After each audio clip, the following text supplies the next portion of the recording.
మీ కళ్ళద్దాల్ని ఇక పక్కన పెట్టేయండి. ప్రతి కంటి సమస్యకి బెస్ట్ సొల్యూషన్ ఇస్తుంది American laser eye hospital.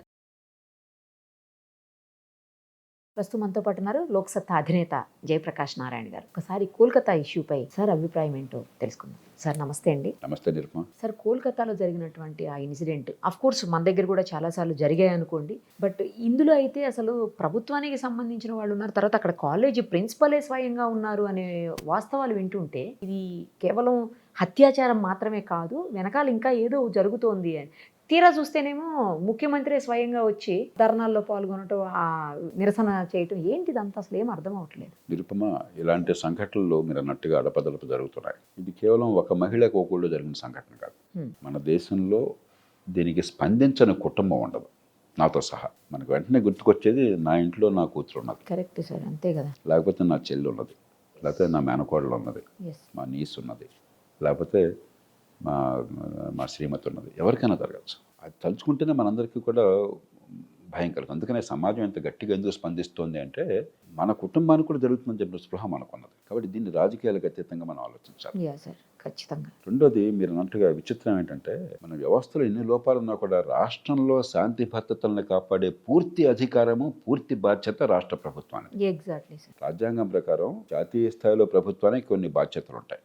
List 1 అంటారు 7వ షెడ్యూల్లో. రాష్ట్ర ప్రభుత్వాలు కొన్ని బాధ్యతలు ఉంటాయి, లిస్ట్ 2 అంటారు. ఉమ్మడిగా మరికొన్ని ఉంటాయి, లిస్ట్ 3 అంటారు. ఈ లిస్ట్ 2లో రాష్ట్రం బాధ్యతల్లో మొట్టమొదటి అంశం, మీరు రాజ్యాంగాన్ని చూస్తే 7వ షెడ్యూల్లో లిస్ట్ 2లో లా అండ్ ఆర్డర్, శాంతి భద్రతలు. పూర్తి అధికారం మీకు ఉంది. పోలీస్ యంత్రాంగం మీద పూర్తి అధికారం ఉంది. జైళ్ల మీద ఎవరికి పెత్తనం ఉండదు కానీ, మన కోర్టుల మీద ఎవరికి పెత్తనం ఉండదు కానీ కోర్టుల నిర్వహణ అంతా కూడా మీ బాధ్యతే. దానికి కావాల్సిన ఏర్పాట్లు కానీ, దానికి కావాల్సిన చట్టాలు చేయడం కానీ, ఇవన్నీ కూడా మీ బాధ్యతే. ఆ బాధ్యత నెరవేర్చకుండా ముఖ్యమంత్రి ప్రదర్శన దిగారని నేను కూడా విన్నాను. నాకు అర్థం కావట్లేదు అసలు. ఏం కోరి చేస్తున్నారు మీరు? ఏ నినాదం వేస్తున్నారు మీరు? అధికారం మీ చేతుల్లో ఉండి ప్రజలు మీకు బాధ్యత అప్పచెప్పి, రాజ్యాంగం మీకు ఆ బాధ్యత అప్పచెప్పి, మామూలు రోజుల్లో ఎలాగో మామూలుగా చట్టబద్ధ పాలన జరగటం లేదు. కనీసం ఈ వ్యవస్థలో ఇంత దారుణ సంఘటన జరిగినప్పుడైనా కూడా స్పందించకపోయినట్టయితే ప్రజల విశ్వాసం పూర్తిగా పోతుంది. ఇంకా అరాచకత్వం వస్తుంది. ఏమవుతుంది దానివల్ల? వేగంగా, సమర్థంగా న్యాయం అందుతుంది. ఇంత దారుణానికి పాల్పడిన వాళ్ళని గుర్తించి మన అమాయకులను కాకుండా కఠినంగా శిక్షేస్తాము. ఇంత దారుణం అయితే ఉరిశిక్ష పడాలి. అత్యాచారం చేసి చంపన కూడా చంపితే, లేకపోతే సామూహిక మానభంగం చేస్తే నా దృష్టిలో ఉరిశిక్ష చాలా సాగుబైనటువంటిది. కానీ ఆ విశ్వాసం లేదు. ఇప్పుడు బ్రిటన్లో జూలై 29వ తారీఖున ఒక ఉన్మాది, ఒక 17 ఏళ్ల ఉన్మాది, మరి ఏ కారణంగా చేశాడో మనకు తెలియదు, వాడు 3 చిన్నారులను చంపేశాడు కత్తితో పొడిచి.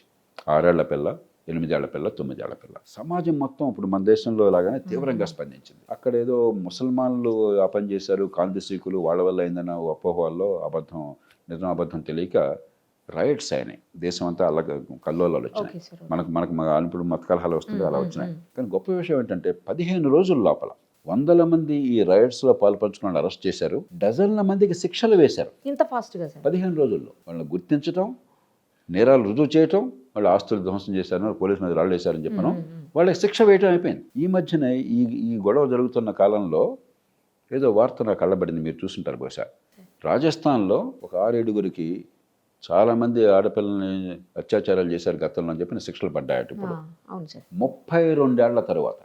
కాబట్టి మొట్టమొదటిది కనీసం కొన్ని కీలకమైన అంశాలైన చట్టబద్ధ పాలన అన్ని రంగాల్లో ఉండాలి. మొత్తం అసలు చట్టం నేరానికి శిక్షపడుతున్న భయము, ధైర్యము కలిగే పాటు వెంటనే చేయాలి. అన్నిట్లో చేయలేకపోయినా కనీసం ఇలాంటి సందర్భాల్లో అయినా కూడా వ్యవస్థలో నిష్పాక్షికంగా, నిజాయితీగా, సమర్థంగా, సాంకేతిక విజ్ఞానంతో శరవేగంగా న్యాయం అందుతుంది, శిక్ష పడుతుందన్న విశ్వాసం కలగాలి. అది లేకపోతే ఏమవుతుంది? జనం కసికొద్దీ కాల్చిపారేయమంటున్నారు. దిశ కేసులో ఏం జరిగింది? కాల్చిపారేశారు. వాళ్ళు కాల్చిపారేసింది ఎవరికి బాధలేదు. కానీ సమస్య ఏంటంటే, మీరు నేరం రుజువు చేయకుండా కాల్చిపారేస్తే ఈవేళ నేరస్తుడికి శిక్ష పడి ఉండొచ్చు. రేపు పొద్దున ప్రజల నుంచి వచ్చిన ఒత్తిడి వల్ల ఎవడో ఒక అమాయకుని బట్టి కాల్చిపారేస్తారు, వాడే నేరం చేశారంటారు. అది పద్ధతి కాదు. ఆ రోజు మనకేదో కసి తీరొచ్చు. మీకు గుర్తుందో లేదో, ఒక 15 ఏళ్ల క్రితం 2007-8 ప్రాంతాల్లో వరంగల్లో 2 ఆడపిల్లల మీద యాసిడ్ పోశారు. అప్పుడు కూడా జరిగింది. అంటే ముఖ్యమంత్రి గారు పిలిచి బాగా కేకలేసరికి పోలీసులు పోయి కాల్చి పారేశారు. సమాజం అంతా బాగుందన్నారు. ఆ కేసు శాటిలైట్ ఛానల్లో చేసింది నేను. తర్వాత ఎవరైతే చనిపోయారో యాసిడ్ అటాక్లో ఆ అమ్మాయి ఎక్స్క్లూజివ్ ఇంటర్వ్యూ నేను మాత్రమే చేశాను, ఇంకెవ్వరు కూడా చేయలేదు. నాకు కాబట్టి మీకు ఇన్సిడెంట్ పూర్తిగా బాగా తెలుసు. అసలు మొత్తం మరి తెలుసు సార్. ఆ దుర్మార్గం చేసిన వాళ్ళు ఖచ్చితంగా ఉరిశిక్ష పడాలి. ఈ కేసులో బహుశా నేరం చేసిన వాళ్ళకే శిక్ష పడి ఉంటుంది, కానీ రేపు పొద్దున అలా గ్యారెంటీ లేదు. న్యాయ వ్యవస్థ మీద నమ్మకం పోతే, నేర న్యాయ వ్యవస్థ మీద నమ్మకం పోతే, దుర్మార్గం చేస్తే కఠినమైన శిక్ష వెంటనే పడుతుందన్న విశ్వాసం పోతే, అమాయకుల్ని చంపడానికి నెక్స్ట్ స్టెప్ ఆటోమేటిక్ అయిపోతుంది. కాబట్టి మన సమాజం ఇప్పుడు ఆ ప్రమాదం అంచున ఉన్నది. రెండోది, ఇది పక్కన పెట్టేద్దాం. ఇంత దారుణ నేరం జరిగినప్పుడు ఎవరైనా స్పందిస్తారు. పెద్ద దానిలో అసలు మీలో మానవత్వం అంటూ ఒక ఆవగంజంత ఉన్నా కూడా మీరు స్పందిస్తారు. కానీ ఈ నేరం ఒక్కరోజు జరగట్లేదే, ఈ ఒక్కరోజు నేరంతో ప్రారంభం కాలేదే. బహుశా ఆడపిల్లలు బయటకు పోతే భద్రత లేకుండా గేలి చేయటము, అంగాంగాలు వర్ణించడము, అశ్లీల పదాలు వాడటము, ఏలలు వేయటము, ఈవి టీజింగ్ చేయటము, అనుమతి లేకుండా ముట్టుకోవటం రోజు జరుగుతుంది. అవును సార్, కరెక్ట్ మేడం. ఈ దేశంలో ఒక మహిళ కాలేజీకి వెళ్ళాలన్నా, లేకపోతే షాపింగ్కి వెళ్ళాలన్నా, సినిమాకి వెళ్ళాలన్నా, సిటీ బస్సులో ఇంకొకటి ప్రయాణం చేయాలన్నా కూడా ఎన్ని రకాలైనటువంటి ఇబ్బందులు ఎదుర్కొంటున్నారు ఇవాళ. అలవాటు పడిపోయి దానికి ఏదో డిఫెన్సెస్ వాళ్ళు తంటాలు పడి వాళ్ళు అమ్మయాని బతికేస్తున్నారు. ఎప్పుడైతే ఈ చిన్న చిన్న నేరాలు, ఈ థ్రెషోల్డ్ లోపల ఉండే నేరాలు మనం పట్టించుకోవట్లేదో, సమాజం ఓకే అంటుందో, వాళ్ళే పెద్ద నేరాలకు వెళ్ళిపోతున్నారు. సమాజంలో ఒక భద్రత ఉన్నది. ఆడపిల్లని గురించి అశ్లీలంగా మాట్లాడితే నీకు వెంటనే శిక్ష పడుతుంది, దేహశుద్ధి అవుతుంది, లేకపోతే 4 రోజులు జైల్లో ఉంటావు, లేదా 1000 రూపాయల పెనాల్టీ, తర్వాత నీ పేరు ప్రొబేషన్ లిస్టులో పెడతాం, నీ కాలేజీ సీటు పోతుంది, లేదా ఉద్యోగం రాకుండా పోతుంది. ఆ వాతావరణం ఉందనుకోండి, ముందు ఒక భద్రత వాతావరణం ఉంటుంది. అది లేకపోతే ఏమవుతుంది, బయట ప్రమాదం జరుగుతుందన్న భయంతో ఆడపిల్లలను రక్షిద్దామన్న ఉద్దేశంతోనే ఇక నువ్వు బయటకు వెళ్ళొద్దామా, ఎందుకు ఇది అవసరంగా ఇంట్లో ఉండిపో అని చెప్పంటే మళ్ళీ 100 ఏళ్ల క్రితంకి వెళ్ళిపోయాం మనం. ఆడపిల్లల స్వేచ్ఛను నాశనం చేసి భద్రత కలిగిస్తే బానిసత్వం అవుతుంది. కాబట్టి భద్రమైన వాతావరణం కావాలి. దానికి లోక్సత్తా అనే ఒక చట్టం తీసుకొచ్చింది, స్థానిక న్యాయాలయాల చట్టం అని చెప్పని. దానిలో మార్పులు చేర్పులు చేసి వేగంగా 3 రోజుల్లో 4 రోజుల్లో ఇలాంటి ఆకతాయాలను గుర్తించి వాళ్ళకి చిన్న శిక్ష వేయండి చాలు. జైలు కూడా అక్కర్లే అసలు. ఒక 10,000 వేయండి, 3 ఏళ్ళు ప్రొబేషన్లో పెట్టండి, రెండోసారి చేస్తే జైల్లో పెట్టండి, 1 నెల 2 నెలలు. సమాజ మొత్తానికి అర్థమయ్యేట్టు చేయండి. 3 రోజులు జరిగిపోవాలి. ఆ ప్రయత్నం దేశంలో జరుగుతుందా? జరగపోయేసరికి ఏమవుతుంది, ఈ పెద్ద నేరం వచ్చినప్పుడు మనం స్పందిస్తున్నాము. రోజు జరిగే చిన్న నేరాలు మహిళల మీద కేవలం లింగ వివక్ష కారణంగా అవమానించడం, భయపెట్టడము, భయభ్రాంతించడం, ఆ దారిని పోతే వాళ్ళు గుండాలంటారు మనకి. ఎందుకంటే ఈ పరిస్థితి తీసుకొస్తే మన సమాజం ఏమవుతుంది. కాబట్టి కేవలం ఇంత పెద్ద నేరాలకు స్పందించి హడావుడి చేయటం కాదు, మహిళలకి భద్రమైన వాతావరణం మన సమాజంలో అన్ని రంగాల్లో కల్పించడం ఎట్లా. అది లేకపోతే స్వేచ్ఛను కోల్పోయి మహిళలను బానిసం చేసిన వాళ్ళు అవుతాం. ఇది ప్రభుత్వం పాత్ర. ఈ రెండు. మరి ప్రజల సంగతి ఏంటండి, బొంబాయి నగరంలో 3-4 సార్లు నేను పత్రికల్లో చూశాను, లోకల్ ట్రైన్స్లో మహిళ మీద అత్యాచారం చేస్తుంటే 100 మంది ఆ ప్రయాణం చేసే వాళ్ళు కూడా మాకు చూడనట్టుగా తలకాయ చెప్పికెళ్ళిపోయారట. అంటే ప్రతి మనిషికి ఒక పోలీసులు పెడతారా ఈ ప్రభుత్వమైనా? సాధ్యమా? మన కళ్ళెదురుగా తప్పు జరుగుతుంటే ఏమిరా అని చెప్పిన గదమాయించే శక్తి లేదా మీకు? ఆపే శక్తి లేదా 10 మందికి? రేపొద్దున మళ్ళీ రోడ్ల మీదకి వచ్చి మనం హంగామా చేస్తామా?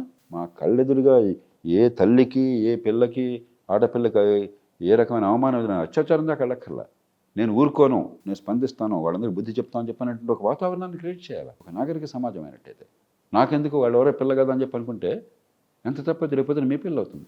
కాబట్టి మన సమాజం కూడా అంతర్ముఖం కావాలి. 4వది, ఈ నేరాలు చేసే వాళ్ళు ఎక్కడి నుంచి వచ్చారండి? మనలోంచి, సమాజంలోంచి. వీళ్ళు ఎక్కడో మార్స్ నుంచి దిగి వేరే గ్రహం నుంచి రాలేదు కదా.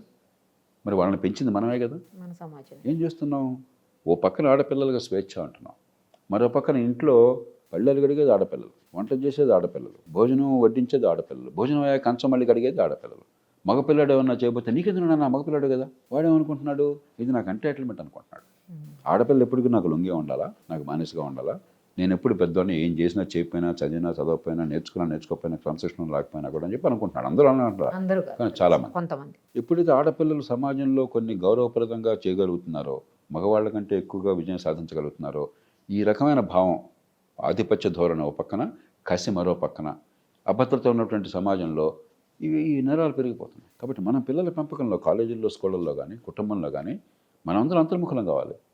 నా ఇంట్లో ఆడపిల్ల మగపిల్ల ఇద్దరు అంటే ఇద్దరిని సమానంగా చూస్తున్నానా, ఒక గౌరవప్రదంగా స్నేహ సంబంధాలు ఉండేట్టుగా వాతావరణం కల్పించానా లేదా. అంచేత ఇప్పటికే ఉరి శిక్షలకు మన చట్టంలో అవకాశం ఉంది. ఇంకా పెద్ద శిక్షలకు చట్టం చేయడం, ఏం చట్టం చేయాలి, ఏం చట్టం చేయక్కర్లా, ఉన్న చట్టాలను సరిగ్గా అమలు చేస్తామండి చాలు. సత్వరం, అది కూడా సత్వరం.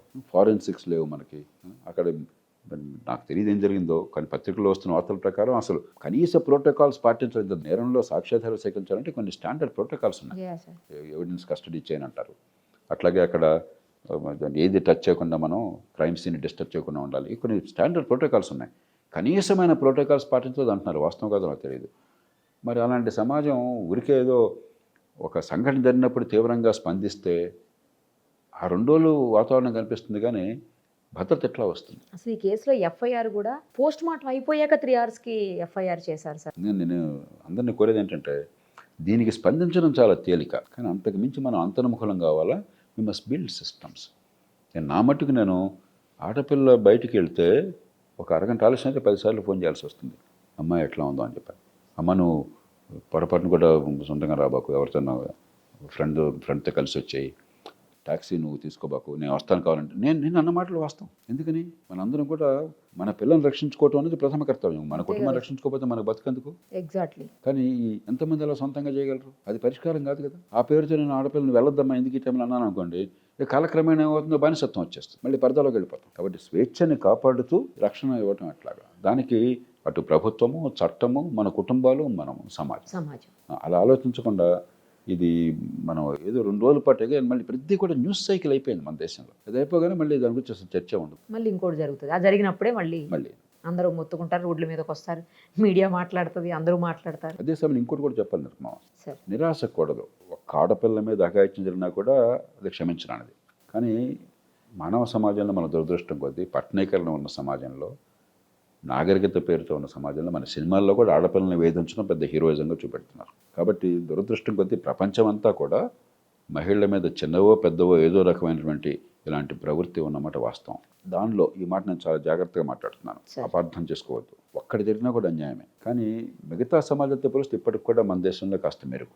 మనం దానికి అతిగా స్పందిస్తే, ఈ మధ్య టీవీ ఛానల్లో చూశాను, అవాకులు చౌకులు మాట్లాడారు యాంకర్లు. వాళ్ళకి ఏం తెలీదు, ఉద్దేశం మంచిదే, ఆవేశపడ్డారు. ప్రతి గంటకి కొన్ని వేల మంది మహిళల మీద అత్యాచారాలు జరుగుతున్నాయి ఈ దేశంలో. పచ్చి అబద్ధం, నాన్ సెన్స్ దే టాక్. అంకెల గురించి అవగాహన లేదు.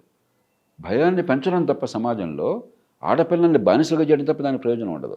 కాబట్టి చర్చ వాస్తవాల ఆధారంగా బ్యాలెన్స్డ్గా ఉండాలి. మన దేశంలో అత్యాచారాలు దాదాపుగా రోజుకి 100 జరుగుతున్నాయి, క్షమార్హం కాదు. కానీ అమెరికాలో రోజుకి 300 జరుగుతున్నాయి. అంటే ఇక్కడ 300 జరిగితే ఇక్కడ 100 జరగచ్చని నేను అంటలా. కానీ మనం ఉన్నదాన్ని ఎక్కువ చేసుకుని మరి పరిష్కారం మీద దృష్టి పెట్టాలి. కానీ ఒక భయానక వాతావరణము, అతిశయోక్తులు, అక్కడి నుంచి ఆడపిల్ల బయటకు వెళ్ళకూడదనే వాతావరణము, కట్టడి చివరికి బానిసత్వము, అది కాదు పరిష్కారం. మీరు చెప్పారు నిర్భయ కేసు అప్పుడు నాకు బీబీసీ అంటే చాలా ప్రాణం. కొన్నేళ్ల పాటు నేను కొన్ని గంటలు విని నా ప్రపంచ జ్ఞానం నాకు చాలా వచ్చింది దాని నుంచి. ఉదాహరణకి ఆ బీబీసీలో బీబీసీ అలా చేసినప్పుడు India is capital of the world అని చెప్పిన వాళ్ళు ఒక శీర్షికన, వాళ్ళు ఉన్న బ్రిటన్ మనతో పోలిస్తే 4% జనాభా. బ్రిటన్లో ఏడాదికి 16,000 రిపోర్ట్ అవుతున్నాయి. మనకంటే వాళ్ళకి చాలా ఎక్కువ ఉన్నాయి. అదే కదా సార్. వాళ్ళకి ఆ సంగతి తెలియదు, వాళ్ళు దురుద్దేశంతో చేయట్లా. మన రియాక్షన్ని బట్టి వాళ్ళు భారతదేశం క్యాపిటల్ ఇక్కడ ఇంకేమంటామని చెప్పిన అది కూడా మంచిది కాదు. కాబట్టి పబ్లిక్లో కూడా డిస్కషన్ కూడా ఎవిడెన్స్ బేస్డ్గా, సొల్యూషన్ బేస్డ్గా ఉండాలి. కానీ ఐ వాజ్ సో డిసప్పాయింటెడ్. ఒక నేషనల్ ఛానల్ ప్రతి గంటకి కొన్ని వేల మందికి అత్యాచారాలు, ఏమి మాట్లాడుతున్నారు వాళ్ళు? ఏం ఫలితం సాధించారు మీరు? సమాజంలో భయాన్ని పెంచేసి ఆడపిల్లలకి ఉన్న స్వేచ్ఛ లేకుండా చేయడం తప్పితే కన్స్ట్రక్టివ్గా చేయాలి. మనం ఏం చేసినా కూడా దానివల్ల పరిష్కారం రావాలి. పరిష్కారం ఇంపార్టెంట్.